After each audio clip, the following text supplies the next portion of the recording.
না মানে মানুষ ঘুম থেকে উঠলে একটা অন্যরকম ভাব থাকে, আর এই চান্দুর দেখো শালা মালটাকে দেখলেই বোঝা যায় চোরা মাল। আর শালা এই মালের মাতাল ভাব জীবনেও যাবে না। কি বে চান্দু, তোর মাথায় হুকুন হলো নাকি? চুল কাটছিস যে এইভাবে? ধুর, ওর কথা বাদ দাও তো हे हाय एवरीवन, गुड मॉर्निंग। बहुत दिन हो गए चांदू चांदू का घर नहीं गोछाता है। उसका घर का অবস্থা দেখো জানা কিतना ঘাটিয়া ছি।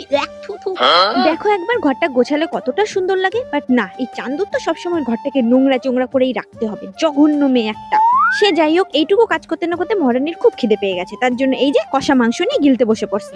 এই হেয়ার মাস্কটা আমার কাছে এসেছে 1.5 থেকে 2 মাস হয়ে গেছে, তোমরা তো ব্লগে দেখেছিলে।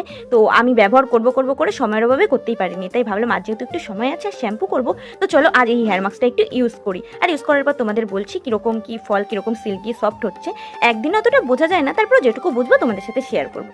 ধুর মুড়ো, কতগুলো জামা কাপড় জমেছে, এগুলোকে এখন আমার ধুতে হবে। আমার জামা কাপড় ধুতে একদম ভালো লাগে না।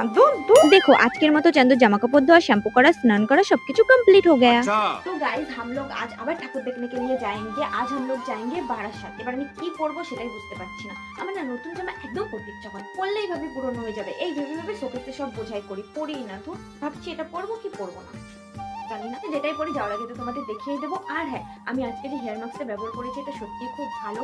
আর এখন আমার খুব খিদে পেয়ে গেছে, তো চলো। এই গোলুর বাচ্চাটা এখন আসেই না, ওর জন্য আমি বসে আছি। বাড়ি চলে যাও, তোমার জন্য আজকেই তালা খুলবে না। বাড়ি চলে যাও প্লিজ, কোনো ক্ষমা হবে না, তুমি চলে যাও। যেহেতু আমার খুব জোরে খিদে পেয়ে গেছে, তাই গোলু আসার সাথে সাথে আমরা দুজন খেতে বসে পড়েছি। আর আজকে আমাদের মেনুতে ছিল চিকেন। আবে কখন দিয়ে বসে আছো এখানে, ফোন ঘেটেই যাচ্ছ। মানে রিলস এর এত নেশা। থালা বাসন গুলো দেখো, থালা বাসন গুলো যে এইভাবে রেখে চলে গেলে এগুলো কে দেবে? তোমার চাকর পুষে রাখছো এখানে? মাই গড, সন্ধ্যা হয়ে গেছে, এখনই আবার বেরোতে হবে। আউ, পাতলায় কাটা ফুটে গেছে, জামা কাপড়গুলো ফটেক্সে তুলে নি।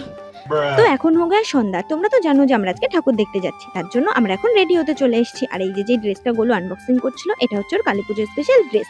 আর এটা হচ্ছে আজকে আমার আউটফিট, আর এটা হচ্ছে আমাদের দুজনের আউটফিট। তো আমাদের দুজনকে একসাথে কেমন লাগছে অবশ্যই কমেন্টে জানিও। তো চলো এবার ফটাফট বেরিয়ে পড়ি। তো দেখো বেরোতে না বেরোতে চলে আসলাম ঠাকুরনগর স্টেশন, দেন ট্রেনে উঠে পড়লাম। আর বারাসাত আসতে না আসতে ট্রেনের অবস্থাটা ঠিক এরকম। সেই লেভেলে ঠেলাগুতো খেয়ে অ্যাট লাস্ট আমরা ট্রেন থেকে নামতে পেরেছি। তারপর সবার সাথে আমাদের দেখাও হয়ে গেল। তারপর আমরা গুটি গুটি পাই রওনা দিয়ে দিলাম ঠাকুর দেখার জন্য। এ বাবা, দেখেছো আজকে কমেন্ট পড়া হয়নি। তো চান্দু যেতে থাক, আমরা চলো ফটাফট দুটো মিষ্টি মিষ্টি কমেন্ট পড়ে নিই। তো আজকে আমাকে সুপ্রিয়া, তানিশা, সোমা কমেন্ট করেছে, দিদি তোমার ভিডিও দেখতে খুব ভালো লাগে। তো তোমাদের সকলকে থ্যাংক ইউ সো মাচ। দেখো কমেন্ট পড়তে পড়তে তোমরা তো দেখেই নিয়েছো আমরা প্রথম প্যান্ডেল দর্শন করে নিয়েছি। আর হ্যাঁ, আমি যেহেতু বাইরে আছি সেই কারণে একটু নয়েজ নিতে পারে, কারণ পুজোর টাইম বুঝতেই পারছো, খুব মাইক টাইক বাজছে চারিদিকে, তো একটু অ্যাডজাস্ট করে নিও। পুরো ব্লগটা দেখতে হলে রয় চান্দু ফেসবুক প্রোফাইলে গিয়ে দেখতে পারো।